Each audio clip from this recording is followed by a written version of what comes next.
আজ থেকে 350 বছর আগের ঘটনা। বিশ্ববিখ্যাত পর্যটক আল্লামা ইবনে বতুতা তিনি তার কিতাবের ভিতরে উল্লেখ করেছেন, রে যুবক, ঘটনাটা তিনি এনেছেন রিহলাতে ইবনে বতুতা নামক কিতাবের ভিতরে। সৌদি আরবের একটা জাহাজ এসে মালদ্বীপের সাগরে ডুবে গেল, সবগুলি যাত্রী ডুবে মরে গেল। একজন কোরআনের হাফেজকে আল্লাহ বাঁচায় রাখলেন। কেন আল্লাহ রাখবেন না? কারণ তার সিনায় আল্লাহ তার কালাম আমানত রাখছেন। হাজারো কোটি টাকা পিছনে খরচ কইরা সন্তানকে কোরআনের হাফেজ বানানো যায় না রে, যদি আল্লাহ সিনাকে কবুল না করে, ঠিক না? রিকশাওয়ালার ছেলেও কোরআনের হাফেজ হয়ে যায়, দিনমজুরের একটা ছেলে কোরআনের হাফেজ হয়ে যায়, অল্প টাকাও খরচ করতে পারে না। বোঝা গেল বাহাদুরি করে হাফেজে কোরআন হওয়া যায় না, বাহাদুরি করে মুফতি মুহাদ্দিস হওয়া যায় না, বাহাদুরি করে আলেম হওয়া যায় না। আলেম আল্লাহ যাদেরকে বানাইছেন এদেরকে আল্লাহ নিজের হাতে চয়েস করেছেন, নিজে আল্লাহ নির্বাচন করেছেন। ওই হাফেজে কোরআনকে আল্লাহ পাক কুদরতি ভাবে বাঁচিয়ে দিলেন। সবগুলি যাত্রী ডুবে মরে গেল, কিন্তু একজন হাফেজ, বয়স তার 10 বছর, এই হাফেজকে আল্লাহ পাক বাঁচায় নিলেন। কাঠের উপরে ভাসতেছে, মালদ্বীপের জেলেরা সাগরে নামছে মাছ ধরার জন্য। দেখে একটা ছোট্ট বালক কাঠের মধ্যে ভাসতেছে, এই বালকটারে তারা নৌকায় উঠাইল, উঠে তারা বাজারে তুলল বিক্রি করার জন্য। তখনকার সময় মানুষ বেচাকেনা হইতো, বাজারে তুলছে বিক্রি করবে। চেহারাটা এত সুন্দর, পূর্ণিমার চাঁদের মতো সুন্দর, কারণ তার বাড়ি তো মালদ্বীপ নয়, বাড়িটা হলো আমার নবীর দেশে। আমার নবী, আপনার নবী, রহমতের নবী, মায়ার নবীর দেশের বাচ্চা। চেহারার মধ্যে এত নূর, এত মায়া রে। ওই হাফেজ কোরআনকে তারা তুললো বাজারে বিক্রি করার জন্য। মানুষজন আসে কেনার জন্য, কিন্তু অনেক দাম চায়, অনেক মূল্য চায়। এই মূল্যের কারণে কেউ নিতে পারে না। একজন হিন্দু মহিলা, মালদ্বীপ শহরের সমস্ত মানুষ ছিল তারা মুশরিক, মূর্তি পূজা করত, অগ্নি পূজা করত। ওই অবস্থায় একজন হিন্দু মহিলা আসলো কেনার জন্য। মহিলাটার অনেক সম্পদ, কিন্তু ছেলে সন্তান নাই, আছে শুধু একটা মেয়ে সন্তান। একটা ছেলের প্রয়োজন, ছেলের প্রয়োজন। এই চিন্তা করে মহিলা বাজারে হাজির। আইসাই ডাক দিয়ে কই, তোরা কত টাকা চাস? বল না কত টাকা লাগবে। কই এত টাকা লাগবে। মহিলা কই, নে এত টাকা নিয়ে দা, ছেলেটারে আমাকে দিয়ে দে, আমি ছেলেটারে সন্তান হিসাবে পালবো। আমার ছেলে সন্তান নাই রে, আমি তোরে ছেলে কয়া পালবো। আম্মা কয়া ডাক দিবে। হাফেজ কোরআন ওই মহিলার করে গেল, মা ডাকে, বোনটারে বোন কয়া ডাক দে, বোনটাও তারে ভাইয়া কয়া ডাকে। এইভাবেই দিন চলছে, রাত চলছে। হাফেজ এখনো তার নিজের পরিচয় দেয় না সে যে কোরআনের হাফেজ। দেখতেছে গোটা মালদ্বীপ অগ্নি পূজারী, মূর্তির পূজারী, ভয়ে আতঙ্কিত, আতঙ্কিত, পরিচয় গোপন। হঠাৎ করে একদিন দেখে মা হাউমাউ করে কান্দে। মা গো, তুমি কান্না করো কেন? কি জন্য কাঁদো? মহিলা করে, বাবা আমি কান্না করি জন্য, মালদ্বীপে প্রতি বছর সিডর হয়, সিডর জলোচ্ছ্বাসের কারণে অনেক মানুষের প্রাণহানি হয় রে বাবা, অনেক মানুষ মারা যায়। নির্ধারিত টাইমে রাত যখন 12টা বাজে, প্রতি বছর নির্ধারিত তারিখে নির্ধারিত টাইমে মালদ্বীপ থেকে সিডর হয়। এই সিডরের কারণে অনেক মানুষের প্রাণহানি ঘটে। বাদশাহ জ্যোতিষীদেরকে বলেছে, জ্যোতিষী বিদ্যা পরে তোমরা দেখো, একটু বের করো কেন এমন হয়, একই তারিখে একই রাত, রাত 12টার পরে এমন কেন হয়। এমনি ভাবে জ্যোতিষীরা জ্যোতিষী বিদ্যা পড়ে গণকেরা গণনা করে করে বের করে ফেলল, এটা একটা খবিস জিন্নাত। এই খবিস জিন্নাতে এমনটা করে, এটা জিনের একটা কারসাজি। যদি বাঁচাইতে হয় তাহলে মালদ্বীপের একটা সুন্দরী কুমারী মেয়েকে প্রতি বৎসর সাগরের পারের ওই যে রাম মন্দির, এই রাম মন্দিরে সন্ধ্যাবেলা রেখে দিতে হবে, সকালবেলা তার লাশ আনতে হবে। রাতের বেলা জিন্নাত ওই সুন্দরী মেয়েটাকে খেয়ে ফেলবে, খেয়ে ফেলবে, সকালবেলা তার লাশ পাওয়া যাবে। যদি প্রতি বছর একটা সুন্দরী কুমারী মেয়েকে তুমি এরম উৎসর্গ করতে পারো, তাহলে শহর বেঁচে যাবে, মালদ্বীপ বেঁচে যাবে। বাদশাহ এই সিদ্ধান্ত জারি করলো, ক্ষুদ্র স্বার্থের, বৃহৎ স্বার্থের জন্য ক্ষুদ্র স্বার্থের জলাঞ্জলি তালিকা তৈরি করো। মালদ্বীপে কত সুন্দরী কুমারী আছে তালিকা তৈরি করলো। এরে বাবা, তালিকা অনুযায়ী লটারি দেওয়া হয়। এই বছর লটারির মধ্যে আমার একমাত্র মেয়েটার নাম উঠে গেছে। সরকারি ফৌজ আমাকে জানায় দিছে, সন্ধ্যা হওয়া মাত্রই আমার মেয়েটাকে ধরে নিয়ে যাবে আর ওই মন্দিরে রেখে দিবে, সকালবেলা তার লাশ পাওয়া যাবে। এ বাবা বল বল বল, কেমন করে আমি মা সেটা সইব রে। যেই বাচ্চাটারে এত আদর করে মায়া করে বড় করলাম, চোখের সামনে মেয়েটা আজকে মৃত্যু কোলে ঢলে পড়বে, কেমন করে আমি মা সেটা সইব। এজন্য আমি কাঁদতেছি। হাফেজে কোরআন কয়, মা টেনশন করো না, আমার বোনের কোনো ক্ষতি হতে দিব না। আল্লাহু আকবার, জোরে কর না। ও মা, আমার বোনের কোনো ক্ষতি হতে দিব না, মামলা আমার কাছে ছেড়ে দাও, বিষয়টা আমি বুঝবো। মহিলা কয়, বাবা তুমি কও কি, কেমনে, কিভাবে? হাফেজে কোরআন কয়, মা আমার বোনটাকে নানার বাড়িতে পাঠায় দাও, আর আমার বোনের জামা কাপড় পরাইয়া আমাকে মেয়ে লোক বানাইয়া তুমি পালঙে বসায়া রাখো। ওরা আমাকে মেয়ে লোক মনে করে নিয়ে যাক, আমার বোন মনে করে ওরা আমাকে নিয়ে যাক, আমাকে রাম মন্দিরে রেখে দিক, এরপরে কি হয় আমি বুঝবো, এরপরে আমি কি হয় আমি বুঝবো। মহিলা কয়, না বাবা রে, আমি তোমাকে হারাইতে পারি না রে বাবা, মেয়ে তো আমার বিয়ে দেওয়ার পর চলে যাবে, কিন্তু আমাকে বৃদ্ধ হলে কে পালবে, আমাকে কে খাওয়াবে, তোমাকে আমি হাতছাড়া করতে পারি না, তোমার ক্ষতি হোক এটা আমি চাই না। হাফেজে কোরআন কয়, মা গো তুমি বুঝি টেনশন করতেছো আমার ক্ষতি হবে, আমাকে জিন্নাতরা খেয়ে ফেলবে। মা তুমি জানোই না আমার সিনার ভিতরে কি আছে, জিন্নাতের কাছে যে শক্তি এর চেয়ে 1000 গুণ শক্তি আমার সিনার ভিতরে, যার নাম হলো 30 পারা কুরআন। আরে কুজুরে সুবহানাল্লাহ। मैं तालिबे मौला हूँ मेरे इश्क़ निराला, मैं तालिबे मौला हूँ मेरे इश्क़ निराला, है जुमला जहां जिनके तजल्ली से उजाला, है जुमला जहां जिनके तजल्ली से उजाला, मादरुद जखा गैर खुदा यार नदारम, जुज़ी याद खुदा ही चेदिगुर कार नदारम, जुज़ी याद खुदा ही चेदिगुर कार नदारम। আমার ভাইরা বন্ধুরা, বুঝে আসতেছে আপনাদের? মনোযোগ সবার আছে তো? আলহামদুলিল্লাহ। হাফেজ সাহেব কি কয়? কয় মা গো টেনশন করো না, আমার সিনার ভিতরে 30 পারা কোরআন, এই কোরআনের শক্তি সিডরের শক্তির চেয়ে 1000 গুণ বেশি, ওই জিন্নাতের চেয়ে 1000 গুণ বেশি। মহিলা তো কোরআন কি জিনিস বুঝে না, কোরআনের মহত্ব বরত্ব সম্পর্কেও জানে না। মহিলা কই বাবা কোন কোরআনের কথা বলো? কয় মা গো তোমার এত কিছু বুঝতে হবে না, এতটুকু তুমি ইয়াকিন রাখো, তোমার সন্তানের বিন্দু পরিমাণ ক্ষতি হবে না। আল্লাহু আকবার। এমনে ছেলেটারে হাফিজ বানাইতেছেন, দিলটারে বড় করেন। আল্লাহ আপনার ছেলেরে পছন্দ করছে, আল্লাহ নিজে সিল মাইরা নির্বাচিত করছে, বিধায় তার মাদ্রাসার আসার সুযোগ হয়েছে। কোন বাবা কোন দাদার নিজস্ব ক্ষমতায় কোন সন্তান মাদ্রাসা আসতে পারে না যদি আল্লাহর তালিকায় সিল মারা না হয়। সুবহানাল্লাহ। পৃথিবীতে কিছু কিছু বিষয় আল্লাহ নিজে সিল মারে, আল্লাহ নিজে সিল মারে, এটা কোন মানুষের বাহাদুরি না। এক নাম্বার হলো নবী পয়গম্বর, কে নবী হবে কে রাসূল হবে এটা বুজুর্গির দ্বারা কোনোদিন হওয়া যায় না, আল্লাহ যারে চয়েস করে তারে নবী বানায়। ঠিক তেমনি ভাবে নবীর সাহাবী কারা হবে, আমার আপনার নবীর সাহাবী কারা হবেন, এটাও আল্লাহ গোটা উম্মতের মধ্যে আল্লাহ যে রূহটারে চয়েস করছেন তারই আল্লাহ নবীর যুগে পাঠাইছেন।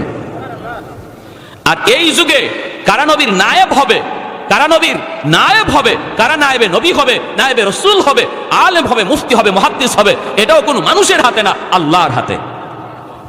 সুবহানাল্লাহ, জোরে কোন। সাধারণ বিষয় নয়। মনে করতেছেন ছোট বাচ্চাটা এখানে হাঁটতেছে, কি হয়েছে ওর একটা ধমক দিলে, কি হয়েছে ওর একটা থাপ্পড় মারলে, কি হয়েছে ওর একটা গালি দিলে, খবর আছে আপনার? এই বাচ্চাটা এখানে আল্লাহ তারে নিয়ে আসছে, কারো কোনো মানুষের শক্তির দ্বারা আসে নাই।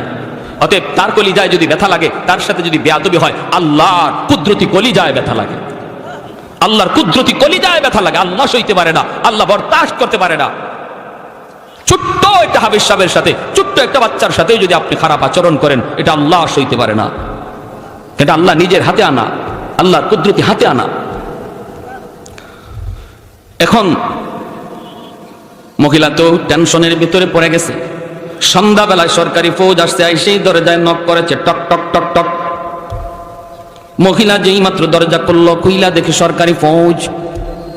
কি দেখে? দেখা মাত্রই কয় রাম রাম রাম। রামে কোনো কাম হইব? জোরে কোন? কাম হয় কার দ্বারা? আরো জোরে কার? যেই কইছে রাম রাম রাম, হাফিজ সাহেব কয় রাখো তোমার কাম। ও মা, টেনশন করো না, ওরা কোনো কিছু দেখলেই তো ভগবান কইতে দেরি হয় না, ভগবান কইতে দেরি হয় না। আল্লাহর ঘরে বাইতুল্লাহ মূর্তি ছিল 360টা। কয়টা আছে? নবী 360টা মূর্তি ভাঙছেন বাইতুল্লাহ। আর বর্তমানে মূর্তি হলো 33 কোটি। দেবতা ছিল 360টা, এখন হয়েছে দেবতা 33 কোটি। তার মানে যেটারে দেখে অবাক কিছু দেখে, এটারই ভগবান কইতে আর দেরি নাই। গরু দুধ দেয়, গাভী দুধ দেয়, হাই হাই হাই হাই, উলান কাটলে দুধ পাওয়া যায় না, তাহলে গাভীই ভগবান। বট গাছ বয়স কত? 100 বছর, কয় ভগবান। তুলসী গাছ, এটা কি হয়? কয় এটা খাইলে পরে কাশ ভালো হয়ে যায়, কয়তে ভগবান। বুঝছেন কাম? এই ভগবান বানাইতে বানাইতে 360 থেকে গেছে 33 কোটি।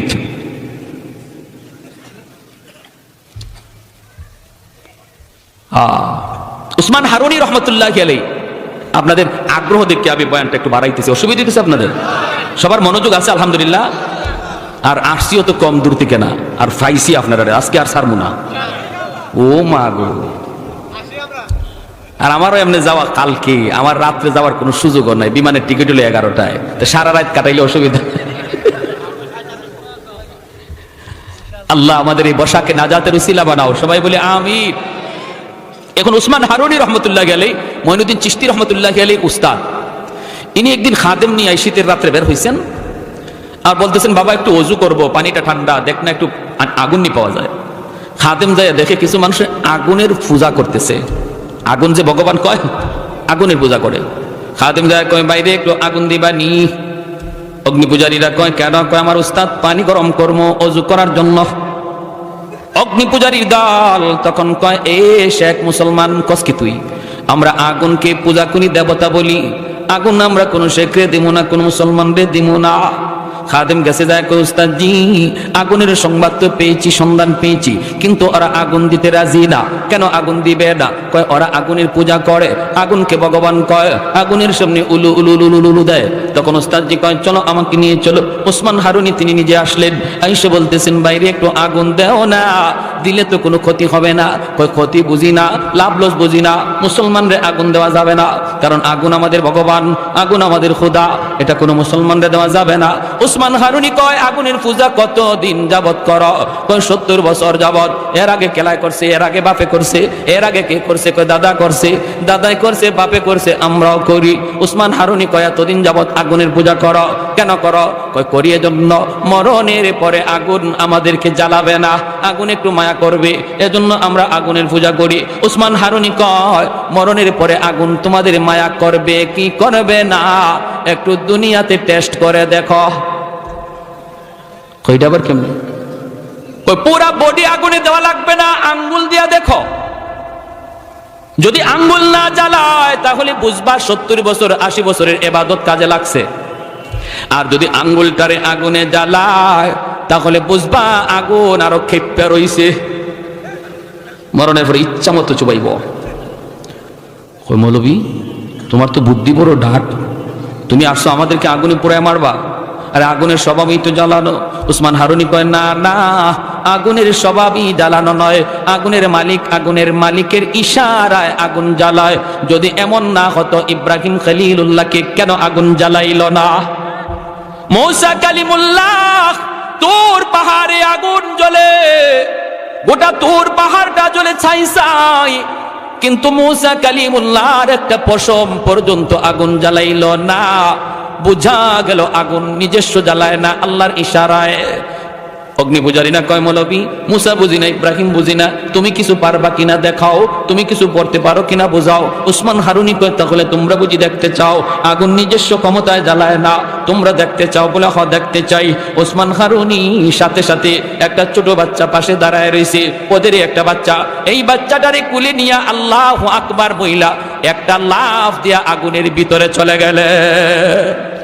এখন অগ্নি পূজারীর দল রাম রাম কে চিল্লানি শুরু করলো, হায় হায় মৌলবী জ্বলছে জ্বলুক, কিন্তু আমাদের বাচ্চাটার কি দোষ ছিল? এই বাচ্চাটারে কেন মারলো? হায় হায় মৌলবী মরছে মরুক, কিন্তু আমাদের বাচ্চাটার কি দোষ ছিল রে? রাম রাম করে কান্দে, হঠাৎ করে আগুনের ভিতরে তাকাইছে, দেখে আগুন দাউ দাউ করে জ্বলতেছে ঠিকই, কিন্তু ওসমান হারুনি আগুনের ভিতরে বাচ্চাটারে চুমা খায়, আদর করে হাসতেছে, বাচ্চাটাও আগুনের ভিতরে খেলতেছে, আগুন তাদের গায়ে টাচ করে না। আল্লাহু আকবার বইলা বেশ কিছুক্ষণ আগুনের ভিতরে তাইকা আবার তিনি আল্লাহু আকবার বইলা আগুন থেকে বের হয়ে আসলেন। এখন অগ্নি পূজারী যারা ছিল ওরা সবাই কই, কিরে আমরা এতদিন যাবত কারে ভগবান কই, কার পূজা করি, ভগবান তো আমাদের সামনে। ওই ভিন্নের কাম, আগুন কের ভগবান? যারা আগুন জ্বালাইছে না সে তো বড় ভগবান। এখন ওসমান হারুনির সেজদা দেওয়া শুরু করছে, আপনিই ভগবান। 33 কোটির জায়গা তারও একটা দেবতা বাড়ছে। ওসমান হারুনি তখন লাঠি হাতে নিয়ে কয়, হারামির দল, তোরা যারে দেখো সেরই ভগবান কইতে দেরি হয় না, হারামি, আমি ভগবান না। হতে আপনার যে আগুন জ্বালাইলো না, আগুন জ্বালাইছে না আমার মালিকের ইশারায়, আমি যারে মালিক কই, তোমরাও যদি তারে মালিক মানো, আগুন তোমাদেরকেও মরণের পরে জ্বালাবে না। সাথে সাথে ওই মানুষগুলি কালেমা পড়ে মুসলমান হয়ে গেল। সুবহানাল্লাহ। এজন্য বলতেছিলাম রে যুবক, ওই মহিলা যখনই কয় রাম রাম রাম, হাফিজে কোরআন কয়, মা গো তুমি রাম বললো না, যে বাঁচানোর ইনি সব দেখতেছি। এমনি সরকারি ফজরা ঘরের ভিতরে ঢুকলো, ঢুইকে দেখে পালঙের মধ্যে একটা সুন্দর মেয়ে বসা। বলুন তো মেয়ে না ছেলে? সবার মনোযোগ আছে তো? আবার কিন্তু জায়গায় আসছি, মাঝখানে গেছিলাম গা অন্যদিকে, জায়গায় কিন্তু আসছি। ছেলে না মেয়ে? জোরে করেন, পিছনের লোকেরা ছেলে না মেয়ে? মেয়ে লোকের পোশাক পরে বসা। বোন রে নানার বাড়ি পাঠায় দিছে, কই নানির হাতের পিঠা খাও গিয়া। আর এদিকে আমি সামলাই, বোনের কাপড় পইরা বইসা রইছে সরকারি ফৌজ। ভিতরে ঢুইকে দেখে পূর্ণিমার চাঁদের মতো চেহারা, এত সুন্দর, কারণ দাড়ি নাই, মুছ নাই, বয়স তো কম, মেয়ে লোকের মতোই লাগে। আইসা যখন ওরা কয়, হাইরে এত সুন্দর মেয়ে তো কোনোদিন দেখলাম না রে মালদ্বীপ, হাইরে আজকে এত সুন্দর মেয়েটারে আমরা জিন্নাতের খাবার বানায়া দিব, এই বইলা বলতেছে চলো। যেই মাত্র ধরতে চায়, হাফেজ কয় আমারে ধরা লাগবে না, আমি নিজেই যাব, আমারে টান দেওয়া লাগবে না, কারণ আমারও বোঝা দরকার আছে বিষয়টা কি, এখানে ঘটনাটা কি, এটা আমারও বোঝার দরকার আছে, আমার টানাটানি হেসরা হেসরি করা লাগবে না। চলছে তো চলছে, বোনের কাপড় উপরে নিচে তার নিজের কাপড়, আর শুধু মারে বলছে, মা গো আমার একটা জায়নামাজ দিয়ে দিও। আল্লাহু আকবার জোরে কোন। লোকে এসে জায়নামাজটা সাথে নিয়ে চলে গেছে রাম মন্দিরে। বিশ্ববিখ্যাত পর্যটক আল্লামা ইবনে বতুতা, তার কিতাবের নাম হলো রিহলাতে ইবনে বতুতা, এই কিতাবের ভিতরে বাস্তব ঘটনাটা তুলে এনেছেন। আজকে বিশ্ব মানচিত্রে মালদ্বীপ একটা মুসলিম দেশ। কেমন করে মুসলিম দেশ হলো? এরা মুসলমান ছিল না, এরা ছিল সব হিন্দু। আজ কেন তারা মুসলিম হলো, কেমনে হলো? একজন হাফেজে কোরআনের বরকতে, একজন হাফেজ সাহেবের উসিলায় আল্লাহ পাক গোটা মালদ্বীপকে ঈমান দিয়া দিছে। চলে গেল রাম মন্দির, মন্দিরের ভিতরে রেখে সরকারি ফৌজ তারা চলে আসলো। আর হাফেজ সাহেব মন্দিরের ভিতরে ঢুইকেই সেই মেয়ে লোকের পোশাক টাস টাস করে খুলে ফেললো, নিচে তো নিজের পোশাক, যায় নামাজখানা বিছাইয়া মন্দিরের ভিতরে আল্লাহর কদমে সেজদায় পড়ে গেল। আল্লাহর কদমে সেজদায় পড়ে কই, মালিক আজ প্রমাণ হবে জিন্নাতের পাওয়ার বেশি নাকি তোমার কোরআনের পাওয়ার বেশি। আজ প্রমাণ হবে গো মালিক, আজ প্রমাণ হবে ইসলাম ধর্ম সত্য নাকি ভিন্ন ধর্ম সত্য। আজ প্রমাণ হবে সূরা ইয়াসিনের পাওয়ার বেশি নাকি এই সিডরের পাওয়ার বেশি। আল্লাহর কালাম তেলাওয়াত করা শুরু করে দিল। রাত যখন 12টা বেজে গেল, এই মন্দিরের ভিতর থেকে সাগরের দিকে তাকায়, সাগরের দিকে তাকায়, দেখে সাগর থেকে পানিটা এরকম ভাবে অদ্ভুত আকারে রূপ নিয়া, অদ্ভুত আকারে রূপ নিয়া এই পানিটা উঁচু হইয়া মালদ্বীপের দিকে আক্রমণের জন্য রেডি হয়েছে। এমনি হাফেজে কোরআন মন্দির থেকে সূরাতুল ইয়াসিন, আল্লাহর কোরআনের সূরা ইয়াসিন পয়রা ফু দিল। চুকির পানিটা ঝরায় ঝরায় কান্দে আর কয়, মালিক আজ প্রমাণ হবে কোরআনের ইয়াসিনের পাওয়ার বেশি নাকি ওই জিন্নাতের পাওয়ার বেশি। আল্লাহ পাক সূরা ইয়াসিনটারে একটা অ্যাটম বোমার মতো আল্লাহ শক্তিশালী বানাইয়া, কোরআনের এই ফুয়ার বাতাসটারে আল্লাহ পাক পাওয়ারফুল বানাইয়া এই পানির বিপক্ষে আল্লাহ পাক পাঠায় দিলেন, মোকাবেলায় পাঠায় দিলেন। সাগরের মাঝামাঝিতেই আল্লাহর কালাম সূরা ইয়াসিন যাইয়া এমন ভাবে সিডরকে, পানিকে আর জলোচ্ছ্বাসকে আঘাত করলো, মুহূর্তের ভিতরে পাহাড় পরিমাণ পানি আবার সাগরে দেবে গেল। আর একটু জোরে সুবহানাল্লাহ। কোরআনের পাওয়ার বেশি, ঠিক কিনা জোরে বলেন।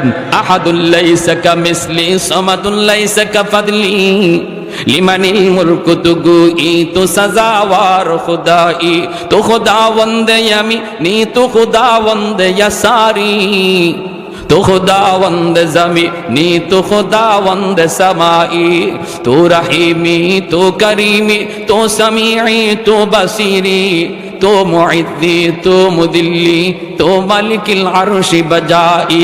যুরকুন আল্লাহু আকবার। কোরআনের দাম আসেনি না নাই? পাওয়ার আসেনি না নাই? ঘরে কোরআন তেলাওয়াত করো, এরপরে কি হয় আরো মজার ঘটনা।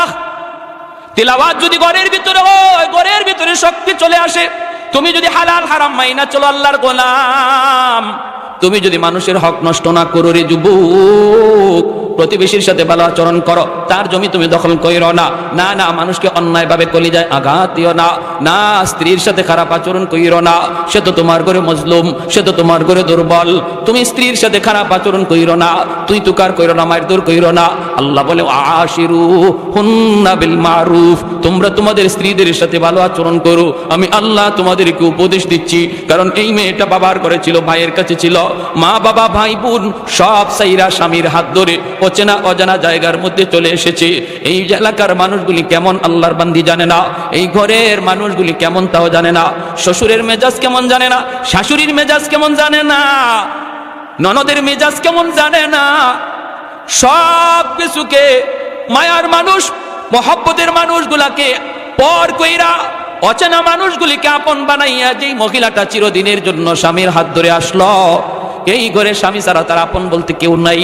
তুমি স্বামী যদি তার একটু মায়া না করো, আদর না করো, একটু বুক ভরা ভালোবাসা না দেউরে যুবক, আল্লাহর বান্দি এই ঘরে সারাটা জীবন কেমন করে কাটাবে? তোমার কোনো আচরণে যদি সে কষ্ট পায়, রান্নাঘরে গিয়া যদি এক ফোঁটা চোখের পানি ঝরায়, আল্লাহর আদালতের ফাইলে গিয়া চোখের পানিটা জমা হয়। হাসরের ময়দানে বহু স্বামী স্ত্রীর মামলায় আল্লাহর আদালতে আসামি হবে। যারা স্ত্রীর উপরে জুলুম করেছ, জুলুম করেছ যৌতুক চাইয়া, আর এমনি ভাবে তার বাপের বাড়িতে টাকা চাইয়া, প্রেসার ক্রিয়েট কইরা যারা জুলুম করে চলে, যুবক মনে রাখো, মনে রাখো, এই দিন দিন নয়, এই জীবন জীবন নয়, মরণের পরের জীবনটাই হলো আসল জীবন। ওই জীবনে বহু স্বামী আল্লাহর আদালতে স্ত্রীর মামলায় আসামির কাঠগড়ায় দাঁড়ায় থাকবে। এজন্য বলি স্ত্রীদেরকে মায়া কইরো, মায়া কইরো। আমার নবী, মায়ার নবী আম্মাদান আয়েশা সিদ্দিকা রাদিয়াল্লাহু তাআলা আনহা কই, নবী আয়েশা আমাকে বলতেছেন, আয়েশা গ্লাসের যেই জায়গা দিয়ে তুমি পানি খাইছো, আমারে গ্লাসটা তুমি দাও, বাকি পানিটা আমি খাবো। নবী বাকি পানিটা খাইতে যায়া অন্যদিকে নবীর গ্লাস মুখটা লাগানোর জন্য আমি বললাম নবী গো অন্যদিকে মুখটা লাগান। আমি ওই জায়গায় মুখ লাগায় পানি পান করছি। নবী কয়, আয়েশা আমি বাকি পানিটাও খাবো, আর যেখানে তোমার টুট লাগছে ওই জায়গায় টুট লাগাইয়া আমি পানি পান করব। তাহলে মহব্বত ভালোবাসা বিয়ার আগে নয়, বিয়ার পরে, ঠিক কিনা জোরে বলেন? বিয়ার আগেরটা হলো হারাম, আর বিয়ের পরের ভালোবাসা হলো সওয়াব আর সওয়াব, খালি নফল বন্দেগী, নফল বন্দেগী, ঠিক কিনা?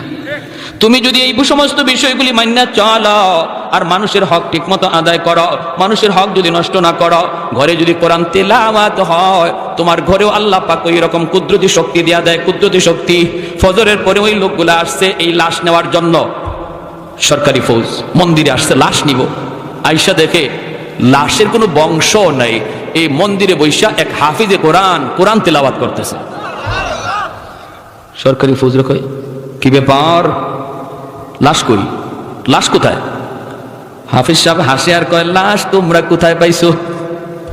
কেন সকাল রাতের বেলা যে মেয়ে লোক আনলাম, মেয়ে লোক কোথায়? মেয়ে লোকের বংশ নাই। কত রাত্রে জানলাম? কয় আমাকেই তোমরা আনছ। আনলাম মেয়ে, তুমি ছেলে, কি শুরু করছো? মাথা ঠিক আছে নি?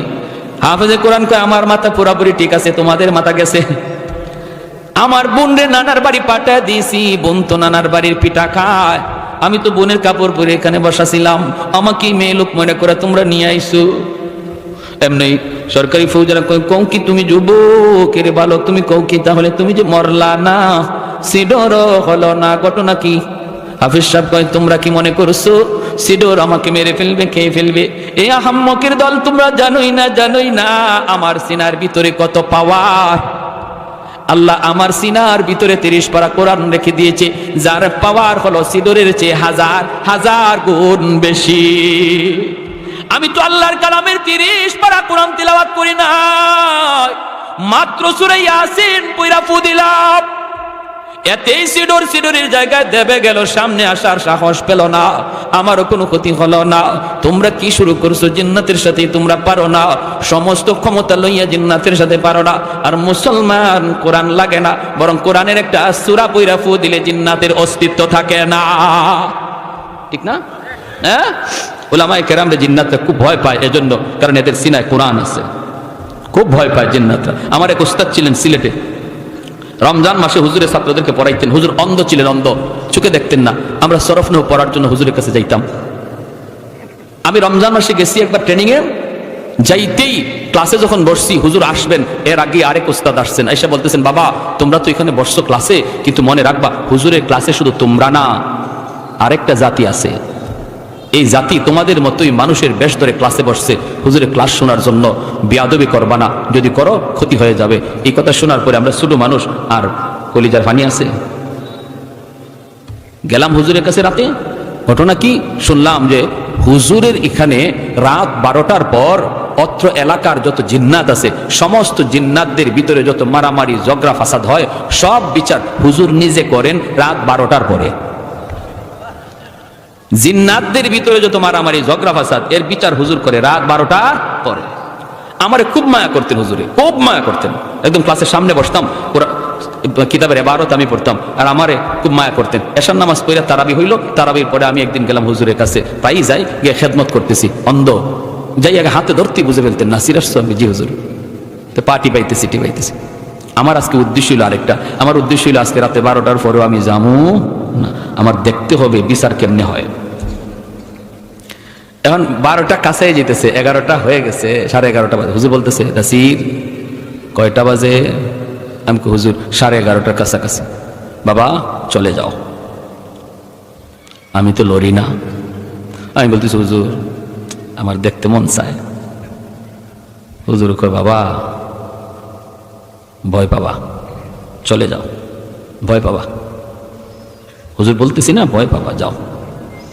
এরা একদিন এমনি তোমার খাদেম হয়ে পিছনে ঘুরবে, এখন ভয় পাবা, চলে যাও। চলে আসছে। খালি আমার ক্লাসমেটটা, আমরা যে রুমে ঘুমাই এখানে আসছি, একজনে কইতেছে, নাসির ভাই আমার প্রস্রাব ধরছে, আমি যাও প্রস্রাব করে আসো। প্রস্রাব করতে গেছে, প্রস্রাব যে জায়গায় করবে এখানে পাশে একটা জঙ্গল, ওইখান থেকে দৌড় দিয়ে রুমে আইসা কয় আমি শেষ, একদম মুখ দিয়ে ফেফড়া বাইরে গেছে। আমরা তাড়াতাড়ি ধরলাম, ধরে কি হয়েছে? হুশ নাই। কয় আমি দেখলাম জঙ্গলের ভিতরে একটা মহিলারে আর একটা পুরুষে পিটাইতেছে, সাদা পোশাক, আর কাঁদতেছে আর দৌড়তেছে জঙ্গলের ভিতরে। ছোট বাচ্চা দেখে তো ভয় পাইছে। এখন হুজুরের মেয়ের জামাই আসছে, আইসা উনি এই সংবাদ শুই না হুজুরে গেছে জঙ্গলের সামনে, হুজুরের মেয়ের জামাতা, উনিও আমাদের উস্তাদ, উনি জঙ্গলের সামনে গিয়ে দেওয়া ভাষণ, শোনা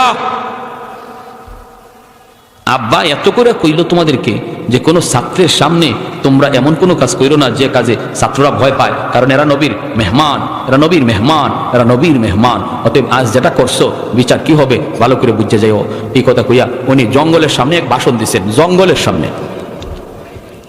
ফজরের সময় আমি যাইতেছি মসজিদে, হুজুরে লাঠি বোর্ড দিয়ে চলে যেতেছেন, আর আমি পিছনে পিছনে জায়গা ধরতে হুজুর বলতেছে, নাসির আমি জি হুজুর। ঘটনা ঘটছে রাত 12টার দিকে, আর 3টা বাজে আমি হুজুরে নিয়ে মসজিদে যাইতেছি। এর ভিতরে কেউ হুজুরের কাছে যাই নাই। আমি গিয়ে লাঠি ধরতে হুজুর বলতেছে, নাসির গত রাতে কি হয়েছে? আমার খবর হয়ে গেছে নি? আমি বললাম হুজুর এই ঘটনা। তখন হুজুর বলতেছে, বাবা ওরা খেয়াল করে নাই যে এখানে একটা মাদ্রাসার ছাত্র প্রস্রাব করতে বসছে, হাজত সারতে বসছে, ওরা খেয়াল করতে পারে নাই। এজন্য আমার কাছে আইসা সাথে সাথে মাপ চাইছে, আর বলছে আর কোনো দিন এমনটা করবে না। অতএব আমি মাফ করে দিছি, তোমরা মাফ করে দিও, আর এত রাত যাইগো না, এত রাত জাগ না থাকো। এজন্য জিন্নাতরা উলামায়ে কেরামকে খুব শ্রদ্ধা করে, খুব শ্রদ্ধা করে, কারণ এটা আল্লাহর কালামের খাতিরে, ঠিক কিনা? আমরা মানুষ হয়ে পারলাম না, আমরা মানুষ হয়ে তাদেরকে ছোট চোখে দেখলাম। যেখানে আল্লাহ হাসরের মাঠে কইব, কোথায় উলামায়ে কেরাম? পর্দার ভিতরে আসো। যেরকম সুবহানাল্লাহ, ইয়া মাশারাল উলামা তামাইয়াজু বাইনাহুম, হাসরবাসী থেকে আলাদা হও। পর্দার ভিতরে আল্লাহ নিয়ে আসবে। একজন আলেম ভুল করেছে, আল্লাহ বলবে কেন ভুল করছো? তখন বলবে আল্লাহ ভুল হয়ে গেছে, ইন্নী লাম আযা ফীকুম ইলমি লিওয়াযিবাকুম, আল্লাহ নিজে বলবে, কত বড় কথা, হাদিসে কুদসি আল্লাহ বলবে, আমি জাহান্নামের আগুনে জ্বালানোর জন্য তোমার সিনায় কোরআন দেই নাই, অন্যায়টা কেন করছো? আলেম কইব আল্লাহ ভুল হয়ে গেছে। ওই পর্দার ভিতরেই আল্লাহ কইব, আমার কোরআনের ইজ্জতের খাতিরে তোমারে মাফ করে দিলাম। হাসরবাসী একজন মানুষ দেখবেও না, শুনবেও না। হাসরের ময়দানে প্রত্যেকটা মানুষ মানুষের বিচার দেখবে, জিনাকুরের বিচার দেখবে, সুদকুরের বিচার দেখবে, বেবিচারের বিচার দেখবে, শাস্তি দেখবে। কিন্তু আলেমের বিচার কখন হইছে, কোন জায়গায় হইছে, হাসরবাসী কেউ দেখবেও না, শুনবেও না, শুধু কোরআনের খাতিরে। আর আমি মানুষ হইয়া আল্লাহ ছাড় দেয়, আমি ছাড় দেই না। একজন আলেমের মর্যাদা আল্লাহ দেয়, আমি দিতে পারলাম না। আমি কত বড় নালায়েক, আমি কত বড় আহমক, কি জবাব দিব আল্লাহর কাছে? আল্লাহ যদি বলে, আমি পর্যন্ত ছাড় দিলাম, তুই পারলি না। মাদ্রাসার বিরুদ্ধে কথা বললি, একজন আলেমের বিরুদ্ধে কথা বললি, একজন ইমামের বিরুদ্ধে কথা বললি, আলেমকে হে চুকে দেখলি, নালায়েক। খাজা মঈনুদ্দিন চিশতি রহমাতুল্লাহি আলাইহির সুযোগ্য একজন শাগরেদ খাজা কুতুবউদ্দিন বখতিয়ার কাকি রহমাতুল্লাহি আলাইহি, ইনার আম্মা শিশুকালে মা ছেলেটাকে নিয়ে মাদ্রাসায় চলে আসছেন। আয়েশা বলতেছেন, উস্তাদজি আমার ছেলেকে আপনি আলিফ বা তা সা শিখায় দেন, কায়দা আপনি শিখান। উস্তাদ বলতেছে, বাবা কুতুবউদ্দিন তুমি পড়ো আলিফ বা তা সা। কিন্তু কুতুবউদ্দিন ছোট্ট বালক, উস্তাদ কয় পড়ো আলিফ বা। কুতুবউদ্দিন কয় না গো উস্তাদজি আলিফ বা না, বলেন আলিফ লাম মিম যালিকাল কিতাবু লা রাইবা ফীহ। আল্লাহু আকবার। ভাইরা আমার, এবার বলুন তো দেখি, দুধের সাথে কোরআন তেলাওয়াত যদি ঢুকতে পারে, যেই মা দুধ খাওয়ানোর সময় টেলিভিশন ছাড়বে, গান শুনবে, দুধের সাথে গানও ঢুকতে পারেনি না পারে না? দুধের সাথে তেলাওয়াত যদি ঢুকে, গানও ঢুকে। যে জিনিস যেমন তার আসরটাও তেমন হয়, পাত্র যেমন হয় পাত্রের আসরও তেমন হয়। পাত্র যদি যেমন হয়, পাত্রের বস্তুটার উপরও পাত্রের আসর যায়, পড়েনি না পারে না? মা হলো পাত্র, মা যদি এমন হয়, মা যদি এমন হয়, দিনদার হয়, কোরআন আল্লাহওয়ালি হয়, তাহলে এর আসর সন্তানের উপরে পড়বেই পড়বে। বাবা যদি দিনদার হয়, সন্তানের উপরে আসর পড়বে। ছেলে যদি নামাজি বানাইতে চাও, বাবা আগে নামাজি হও। ছেলে যদি পর্দানিশীন বানাইতে চাও, মেয়েটারে যদি বোরকায় ঢুকাইতে চাও, আগে মা নিজে বোরকায় ঢুকো। ঠিক কিনা? হ্যাঁ, আরে হাই রিহা 16 ডিসেম্বর গেল, আমার প্রোগ্রাম আসছিল সেই বরিশালের দিকে। রাস্তায় কি পরিমাণ পর্দা যে দেখলাম, কি পরিমাণ পর্দা। আসছে তো আসছে, সবাই তো আসছে। এক মহিলার দিকে আমি বেকুফ হয়ে গেছি, পড়ে গেছি গাড়ির সামনে, একদম ফ্যাট এত বড়, মানে একদম কাছাকাছি টাইম বোঝা যায়, কিন্তু বের হয়ে সেলফি দিতেছে। তখন খুব আফসোস লাগলো যে সবাই আসলো, এই মহিলাটা ভিড়ের মধ্যে আসলো কেমন করে? তার পেটে বাচ্চা, কিছুদিনের ভিতরেই ডেলিভারি হবে, অবস্থা খুব খারাপ, কিন্তু কেমন করে আসলো যে মহিলা এভাবে বাচ্চা নিয়ে এভাবে 16 ডিসেম্বরে রাস্তায় বেফরদায় বের হয়? তার পেট থেকে আব্দুল কাদের জিলানী আইব? হ্যাঁ, কালা জাহাঙ্গীর আর বিকাশ বাইরিব, ঠিক কিনা জোরে এখন? তাহলে আমরা দায়ী, আমরা বাপ মা দায়ী। এজন্যই নবী বলছেন, ফাবাওয়াহু, মা বাপ আগে সাবধান হয়ে যাও, সাবধান হও। যদি আল্লাহওয়ালা সন্তান চাও, ভদ্র ছেলে চাও, বাপ মা আগে ঠিক হয়ে যাও। ময়মনসিংহ গেছিলাম এক এলাকায়, অসুবিধা হইতেছে আপনাদের? বয়ান তো মাত্র শুরু, চলবে তো ইনশাল্লাহ? কাদের কাদের মনোযোগ আছে হাত তুলে আল্লাহকে দেখান। আল্লাহ তুমি প্রতিটা হাতকে কবুল করো, জোরে বলি আমিন। আমারে চা দিছে খাওয়ার জন্য, চা মুখে দিয়া দেখি চা ঝাল লাগে। ঝাল চা কি লাগে? আপনাদের এলাকার চা কি ঝাল লাগে? হয় চা মিষ্টি লাগবে, নতুবা আমরা মতো ডায়াবেটিস রোগী যারা পানি পানি লাগবে, মানে চিনি ছাড়া। কিন্তু ঝাল তো লাগার কথা না। আমি খায় দেখি চা ঝাল লাগে, আর মনে মনে ভাবতেছি, আল্লাহ এই এলাকায় মনে হয় চিনির বদলা মরিচের গুঁড়া দেয়। ভাবছি আর কি, আমার কথা বুঝলেন না আপনারা? সিলেটি মানুষ তো মাঝে মাঝে কিছু কথা আসতে পারে সিলেটি, এজন্য যদি না বুঝেন বলবেন যে হুজুর বুঝি নাই। ঢাকা দীর্ঘদিন আসি, এই হিসাবে অসুবিধা হবে না ইনশাল্লাহ। আমি ডাক দিলাম, ভাই এদিকে আসো, চার মধ্যে কি দিছেন? কয় কেন চিনি? আমাকে খায় দেখেন তো। তো উনি খাইছে, খায় দেখে জাল লাগে। হুজুর জাল লাগে? আমি বললাম, তো এখন বুঝেন, যে চা বানাইছে ওরে জিগান, ভুলে ভুলে মনে মরিচের গুঁড়া দিয়ে দিছে। পরে হয়ে গেছে, গিয়ে খবর লেছে, হুজুর মরিচের গুঁড়া না হুজুর, ভুল হয়ে গেছে আরেকটা। কি? তরকারির ফাতিলে চা জাল দিছে। কিসের পাতিলে? তরকারির পাতিলে যা চা জাল দেওয়া, তরকারির পাতিলের আসর চার উপরে পড়ছে, ঠিক না? তাহলে কি বুঝলাম আমরা? পাতিলের পাত্রের আসর বস্তুর উপরে পড়েনি না পড়ে না? অতএব মা হলো পাত্র, মা হলো পাত্র। মা যেমন বাবা যেমন, এর আসর সন্তানের উপরে পড়বেই পড়বে, পড়বেই পড়বে। এজন্য আমার ভাইরা মনোযোগ, একটু দিলটা নরম করে কথাগুলি শোনো। আল্লাহ পাক রব্বুল আলামিন কয়, কোরআন আমি আল্লাহ নাজিল করেছি মানুষের জন্য শিফা বানাইয়া, কোরআন নাজিল করেছি আমি মানুষের জন্য রহমত বানাইয়া। আল্লাহর কোরআন হলো আমাদের জন্য, তোমাদের জন্য, সবার জন্য রহমত। কোরআন যেই ঘরে তিলাওয়াত হয় এই ঘরে রহমত নাজিল হয়। যেই সমাজে কোরআনের প্রতিষ্ঠান মাদ্রাসা থাকে আল্লাহর ভাষায় এই সমাজে রহমত নাজিল হয়। যেই দেশে যেই সমাজে উলামায়ে কেরামের কদর আছে, উলামায়ে কেরামের সম্মান আছে, হাফেজ ছাত্রদের মায়া আছে, মহব্বত আছে, উলামায়ে কেরামকে যেই এলাকার মানুষগুলি শ্রদ্ধা করে, আল্লাহ বলেন এই সমাজে আমি আল্লাহর রহমতের ধারা জারি থাকে।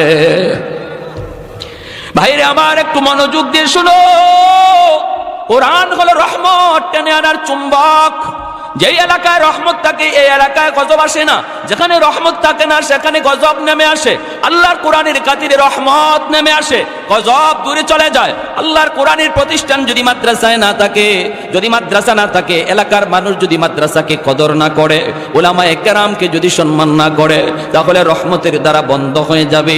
এই যে জমিনের ভিতরে রহমত এখনো আমরা পাইতেছি, গাছ থেকে ফুল হয়, ফল হয়, জমিন থেকে ফসল হয়, এমনি ভাবে নদী থেকে মাছ হয়, এমনি ভাবে পূর্ব দিগন্তে সূর্য ওঠে, পশ্চিম দিগন্তে সূর্য ডুবে।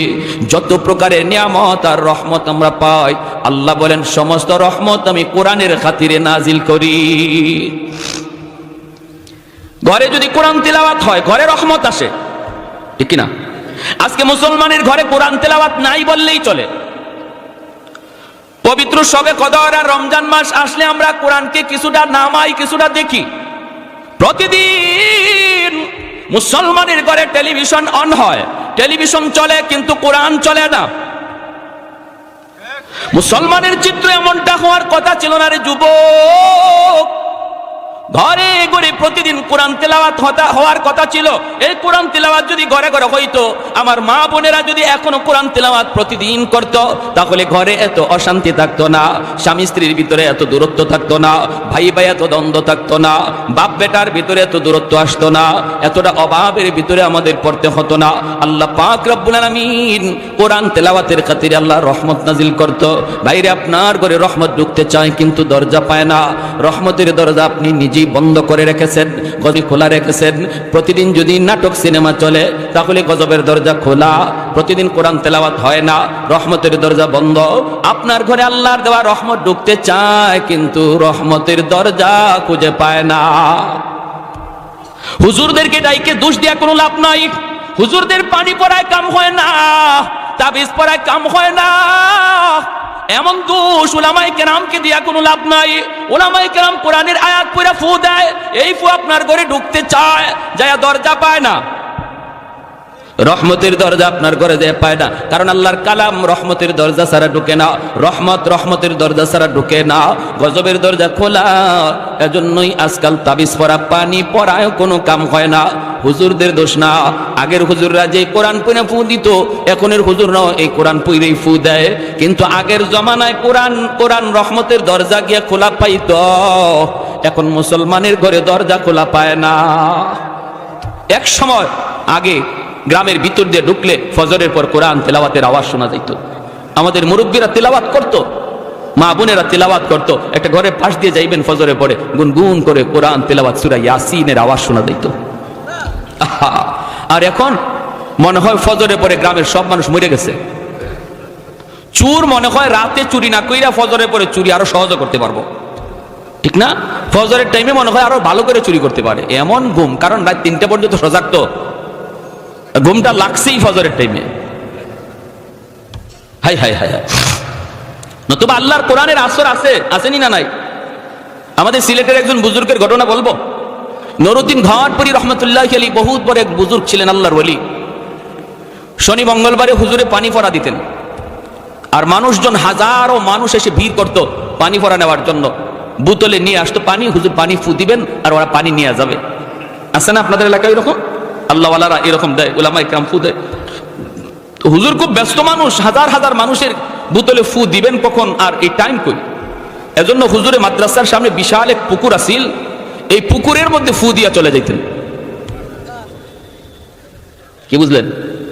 বিশাল এক পুকুর, এই পুকুরে ফু দিয়া হুজুরে কাজে চলে যেতেন, আর বলতেন পানি নাও, পুকুর থেকে পানি নাও। মানুষের পুকুর থেকে বোতলে ভরে পানি নিত, কাজ হয়ে যাইত। কি ছিল? পান হয়ে যেত।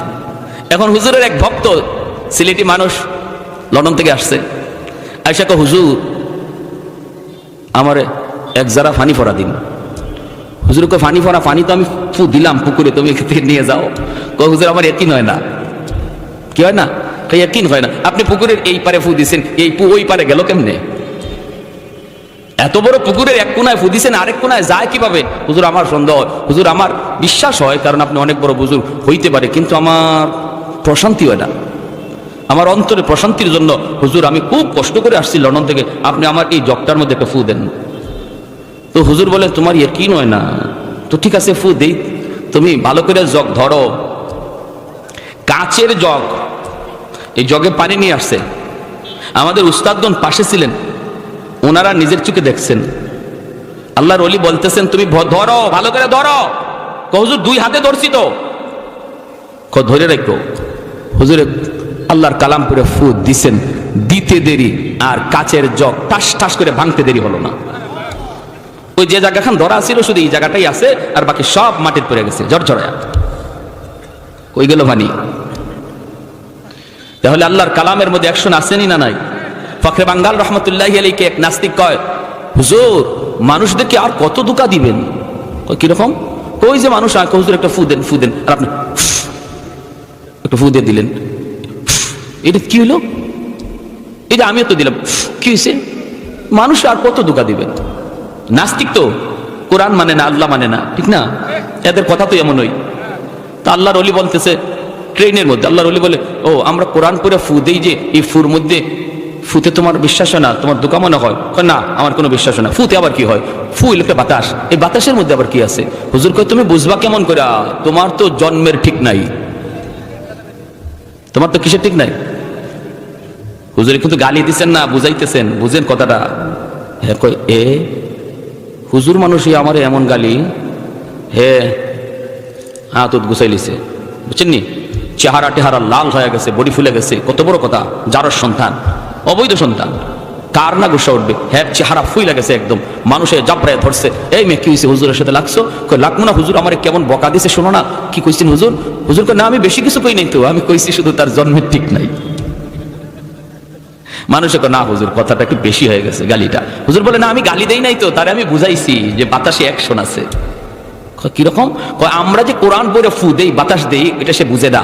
এটা বোঝানোর জন্য তার একটা বাতাস ছাড়ছি। আর দেখেন একটা গালি দিছি, এটাও মারি নাই, আঘাত করি নাই, শুধু একটা গালি দিছি, তাও নাপাক বাতাস। এই নাপাক বাতাসে তার চেহারা লাল করে দিছে, তার বডি ফুলাইয়া দিছে। তার নাপাক বাতাসে যদি তার চেহারা লাল করাইয়া দেয়, বডি ফুলাইয়া দেয়, আল্লাহর কালাম পাক, এই পাক কালাম পয়রা বাতাস দিলে যে অ্যাকশন হয়, এটা বুঝাইছি। বুঝে আসছে আপনাদের? হ্যাঁ, এজন্য উলামায়ে কেরাম আল্লাহর কালামকে সিনায় নিছে। যেই সিনায় কোরআন ঢুকে, এটা বাহাদুরি নয়, সাধারণ কথা নয়। উলামায়ে কেরামের সিনায় যে কোরআন ঢুকছে, এটা আল্লাহ নিজের চয়েস করা। যেই সিনাকে আল্লাহ নিজে চয়েস করে, ওই সিনায় কোরআনকে আমানত রাখে। এই সিনা থেকে কালাম যেই মুখ দিয়ে বের হয়, এটা ফাও না। কিন্তু আপনার অ্যাকশন হয় না কেন? কারণ আপনার ঘরের দরজা খোলা নাই, বন্ধ।